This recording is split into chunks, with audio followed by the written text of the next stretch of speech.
Okay, well, for the past few weeks when I've been here, we have been talking about the way we look at the world. Right? We all have different lenses that we look through. That doesn't mean we all wear glasses, but philosophically, we actually do. It's sort of like, I don't know if you've ever actually read The Wizard of Oz. I'm not talking about the old movie with Judy Garland. I'm talking about going back and actually reading the book. One of the things in the book is when Dorothy gets to the Emerald City, the first thing to make everybody do is put on these particular glasses that have emerald-tinted lenses. And that's what made the Emerald City look emerald. If you took the glasses off, it was no longer the incredible wonder that it was when you had the glasses on. Well, in life, we do the same thing. We tend to look at life through filters. And those filters really affect how we see the world.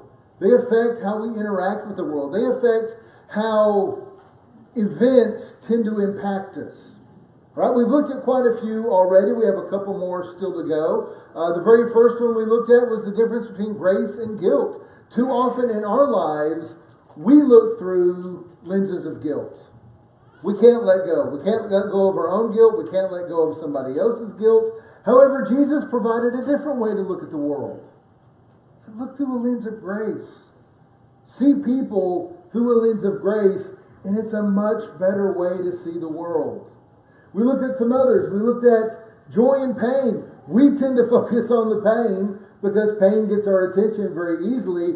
But Jesus said He came to give us joy that would overcome all pain. A joy that could exist even when we have temporary pain.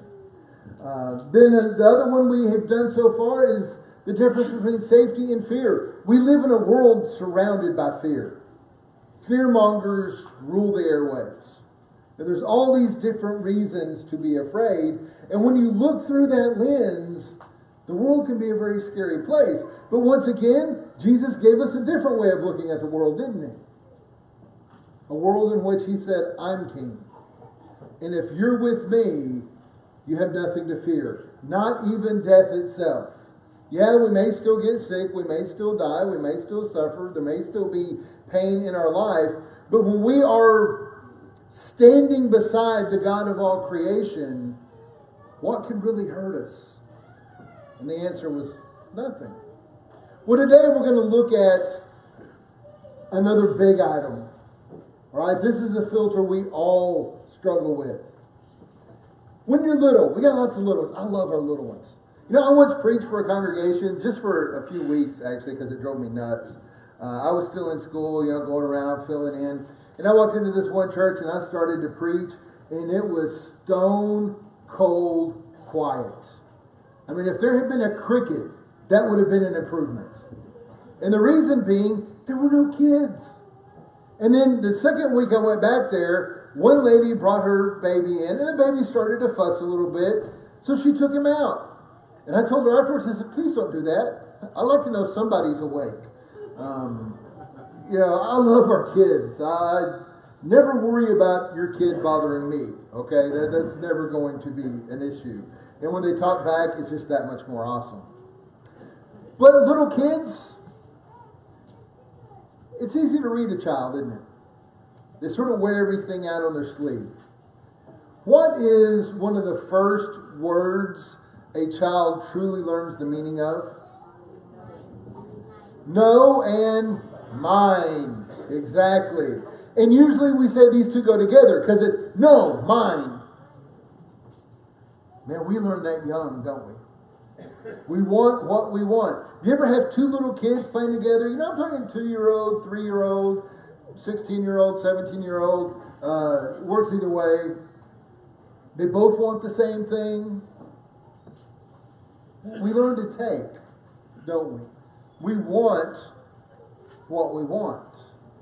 And we live in a world that's focused on getting our due.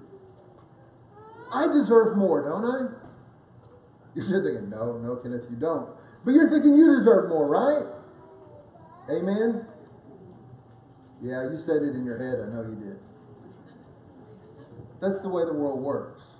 We are so surrounded and inundated with the concept of get, take, possess, have. Whether it's money, possessions, things, doesn't really matter. We live in a world that says we need all this stuff. And the more we have, the better off we're going to be. I mean, hold on. You gotta love when technology yells at you.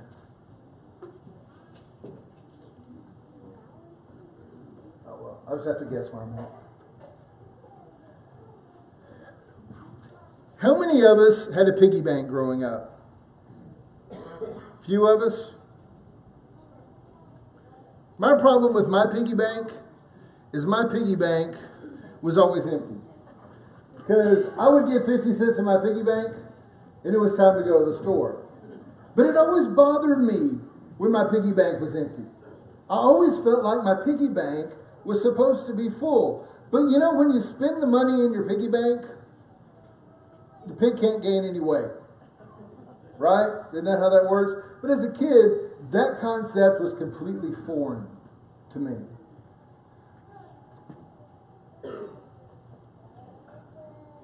Why do we love money so much?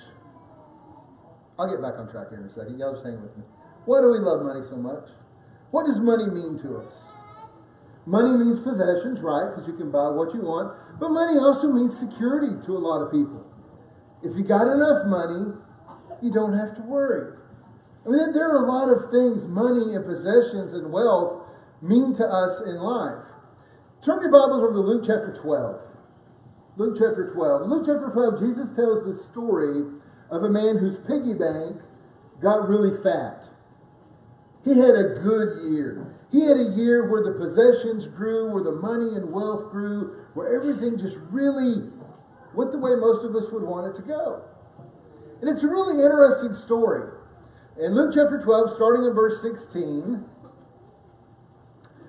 and Jesus told them this parable, this story. He said, the ground of a certain rich man yielded an abundant harvest. And he thought to himself, what shall I do? I have no place to store my crops. Then he says, this is what I'll do. I will tear down my barns and build bigger ones. And there I will store my surplus grain. And I'll say to myself, you have plenty of grain laid up for many years. Take life easy. Eat, drink, be merry. But God said to him, you fool, this very night your life will be demanded for you. Then who will get what you have prepared for yourself? Now this, Jesus went on to explain, this is how it will be with whoever stores up things for themselves, but is not rich towards God. Now, a couple of things I want you to notice in this parable. First, the man was already rich. It says it was the land of a certain rich man, did really well. Now, is there anything wrong with that? In fact, let me ask you a question. The Bible doesn't say this explicitly, but I think we can figure out the answer. Who gave the man the bumper harvest? Did he do it himself? Can you make wheat grow? Can you go out, tell a wheat of stock, grow, make a lot of wheat, and is it going to listen to you? I mean, you can plant a seed, you can fertilize, you can water, you can do some things, but any farmer will tell you the wheat's going to do what the wheat wants to do. And there are no guarantees when you're a farmer. But some years, everything works right, God blesses us, and we get these bumper crops, these crops that are so much better than the years before and the years after. So the guy's crop, the guy's blessing actually came from God. So if it came from God, what's the problem? Why does God get upset at this guy? Why does God call this guy a fool? Well, like with most things in life, it all comes back to attitude. It's seldom actually the things that trip us up. It's the attitude we have about the things or the situation or the people. Look back. I'm going to back up one verse here, or one screen, where he says to himself, you have plenty of grain laid up for many years. Take life easy. Eat, drink, and be merry. How many like to take a vacation? If you don't raise your hand, come forward at the end of the sermon, because you just lied. We all like to take a little time off every now and then. Is there anything wrong with relaxing on occasion? So what's this guy's problem? Why does God get upset at this guy? Hey man, I just had a bumper crop. I can cash in. I can retire early. How many of us have thought at one point in our life, man, that sounds good, and then later we just hope we retire at all? We all want the things this guy's talking about. So why does God get upset at him? The reason's actually pretty simple, but we can't see it through that lens. When we're looking through the lens of worldliness, the lens of materialism, the lens of take, it's hard for us to see what really matters. See, the thing was, everything this guy had wasn't going to help him with what came next. Now, don't misunderstand this parable. God doesn't kill this guy because he had a bumper harvest. Actually, quite the reverse. The guy's time was just up. He was reaching the end of his life. None of us know when that's going to happen, do we? We don't get a warning card. God doesn't send us something in the mail that says, you expire in so many days. That would be creepy. So we just don't know. When God calls him a fool, it's because he took his courage from the wrong place. He thought his stuff made him safe, but it didn't. In fact, God asked him, okay, you got this bumper crop. Who gets it now? You thought it was going to serve you, but in fact, it's not. You banked on the wrong thing. Because, back to the end of the passage, the question Jesus asks, what will you give in exchange for your soul?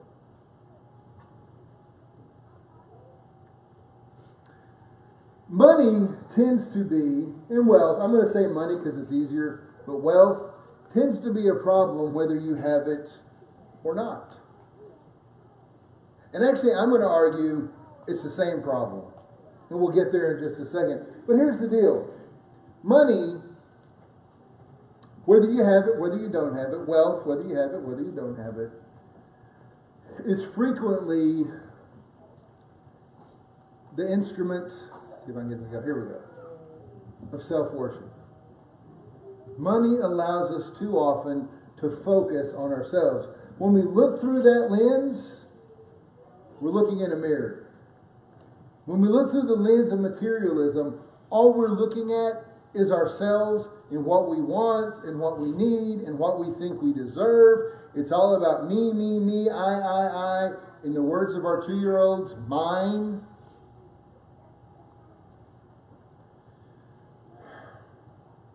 In Ecclesiastes, chapter 5, verse 10. Whoever loves money never has enough. Whoever loves wealth is never satisfied with their income. This, too, is meaningless. You know the man who traditionally wrote that? Ecclesiastes is credited to Solomon. What was Solomon known for? 3 things, actually. 2 of them were a gift from God. 1 of them was a big mistake. He was the wisest man to ever live. He was also the richest man to ever live. And the 3rd thing, he had more wives than anybody else. That was his mistake. Okay? Read the book, you'll figure it out. He had more than anybody. And yet he says, you're never satisfied. If that's what you want, if that's the lens you're looking through, if you think money is going to make you happy, if you think money is going to make you anything, so you're never going to reach the point where it actually works. It's always going to take a little more. You ever watch the show Shark Tank? Anybody here see Shark Tank? My family likes Shark Tank. We like seeing the crazy ideas and wondering who's going to, take on this project or that project. But have you ever stopped to think, the 4 or 5 men and women that sit in the Shark Tank, the investors, at the very minimum are worth hundreds of millions of dollars. Some of them are actually billionaires. But if you listen to the way they do business, they only have one concern. And what's that one concern? How much more money can I make?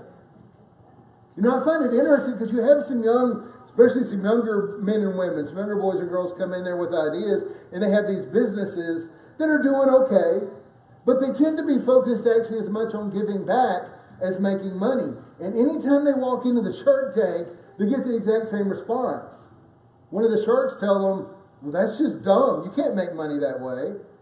And some of the young men and women are like, well, we weren't trying to make a lot of money. We were just trying to make enough. We were trying to actually do something. We're trying to impact the world in some way. And the sharks never get it. Because all they see is, how can I make more? Now, don't get me wrong. I'm not picking on those guys. But that's an attitude we all struggle with. You're never content with money. But here's the thing with money. It's just a tool.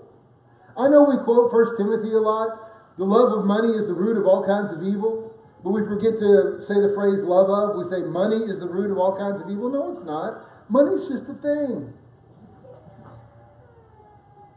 I was going to show you some. I have none in my pockets. Hey, I'm a preacher. What can I say?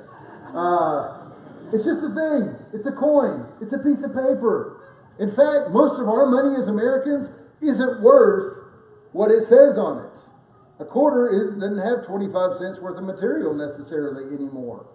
Definitely has no silver in it anymore. Piece of paper that says $100, same thing. It's just a tool. But it's a tool that determines which way our heart is focused. Because who do we serve with it?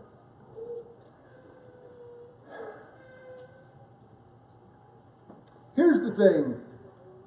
I can't remember how my notes go here. I said whether you have it or whether you don't, it affects you the same. Let me explain that real quick. If I have it, I tend to think money makes me something. Or people do. I'm not saying everybody does, but this is what we struggle with.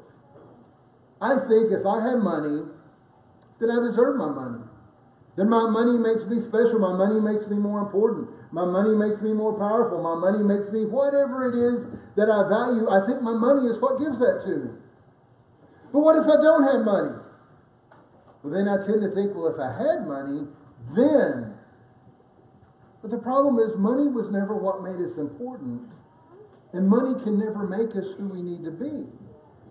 Whether you have it, whether you don't, you tend to think it's the answer far too often. But it's never the answer. If it's not the answer, then what is the answer? Hebrews chapter 13, verse 5. Keep your lives free of the love of money and be content with what you have, because God has said this: never will I leave you, never will I forsake you. What makes you important in life is not the amount of money that you have. What makes you important in life is the God that you serve. So as Christians, we're called to have a different mentality. When we see money, we're not supposed to see our money. When we see things, we're not supposed to see our things. We're supposed to see God's things. Because it all belongs to Him in the end. You know, the parable we started with, the rich fool who said, you know, now I have all these barns and all this produce and I'm happy, I'm set for years. God says, actually, you don't have years. So who's going to get what you have? But if we look at everything we have and we say, you know what? God's blessed me, let me use it. And you can use it a lot of different ways. Don't misunderstand what I'm saying here. Are we never supposed to enjoy the blessings God gives us? No, we are. If He gives us blessings, we can enjoy the blessings, but we're never supposed to think we deserve them. Because we don't. Now you may say, hold on, Kenneth. You're wrong here. I work hard for my money. Good for you. You should. How did you get that opportunity? Well, I worked my way up. Somebody opened a door for you somewhere. If nothing else, you're living in a country that gave you that opportunity. How about the 6.5 billion other people in the world that may have never had your opportunities? What makes you so much better than them? How about all of the poor? Let's just go south to Mexico. They work hard.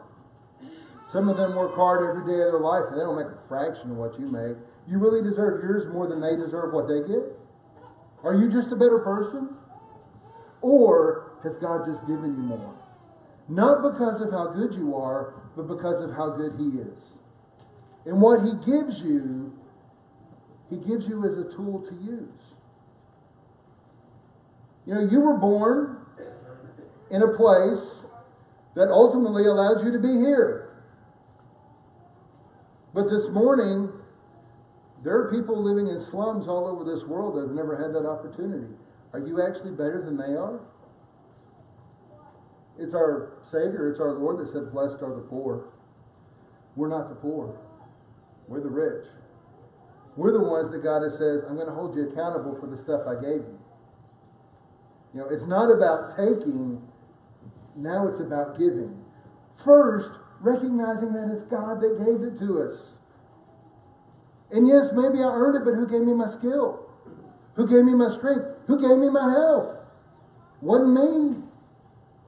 This time last week, I realized I cannot make myself healthy if I'm sick. I cannot will a virus away. I tried really hard. Doesn't work that way. But God can heal. And God can strengthen, and God gives skills, and God gives talent, and God gives us all kinds of things. And when we start looking through a lens that realizes we're given everything we have, and then called simply to trust God. And realize He will never leave us, He will never forsake us. What that rich fool should have said was, man, God has blessed me. But I'm safe because God is with me. I can enjoy life not because of my things, but because of my God. And one way in which we acknowledge what God gives us is what we give to others. There's always somebody in need, isn't there? Always somebody who needs help. And don't misunderstand me. I'm not saying take all the money out of your pocket, give it to complete strangers. Because once you do that, what's going to have to happen? You have to start asking people for money yourself. There is a little wisdom and thought to be used here. But we are to show generosity. We are to help those in need. We are to give to those who ask. We're to loan to those who want to borrow. I know Benjamin Franklin said neither a borrower or lender be. But Jesus didn't. He said, no, if a brother wants to borrow from you, let him. Because it was never about the stuff. It's about God. Or to put it another way, it's a question of ownership. Who really owns the stuff in your life? Is it you? Or is it God? Is it me? Or is it my Lord? If I remember who owns it, then I can enjoy it. And I can use it. And I can take comfort in the fact the stuff really doesn't matter that much. Mark chapter 8. We're going to end with this. Whoever wants to save their life, whoever wants to live according to take, will lose it. But whoever loses their life for me and for the gospel will save it. What good is it for someone to gain the whole world, yet forfeit their soul? What can you give in exchange for your soul? And the answer is nothing. But God gives everything. It's all about attitude. Now, the lenses we wear affect our attitude. If I'm wearing a lens of guilt, and I see the world through that lens of guilt, and I can't get over other people's guilt, it changes everything. But if I see grace, the grace God gives me, it changes everything. If I look through a lens of take, then all I'm going to see is myself. If I look through the lens of God's gifts, then what I'm going to see is Him. And that'll change how I see all the stuff that comes along. Really, this comes back down, like so many of the things we've talked about, to a matter of trust. Do you trust God? Do you trust Him to take care of you? Do you trust Him to walk beside you? Do you trust Him to do what He says He will do? The one verse I didn't put in over Matthew in the Sermon on the Mount, where Jesus says, don't worry about what you're going to eat or what you're going to wear, where you're going to sleep. The world searches after these things. Your Heavenly Father knows you need them. He'll take care of you. Do you believe Him? Do you really trust Him? If you do, then don't focus on the stuff. Focus on the God who gives it. And then use it to glorify Him in whatever little ways you can find. You know, it doesn't matter what lens you look through if you're not in Jesus. How do you switch from take to give? How do you switch from pain to joy, from guilt to grace, from fear to safety? All of it comes through Jesus. Without Him, we're stuck with those other lenses. With Him, we have the opportunity to see the world in such a remarkable new way. But if you want that, you have to be in Him. And if you're not in Him, let me share some good news with you. He already paid the price to put you in Him. That's what the cross was all about. He paved the way. He paid the price. He opened the door. All He's actually asking you to do is step through it. Or maybe you are a Christian, but you haven't let go of those old lenses. Set them aside. Let grace do its work. And see the change He can make in your life.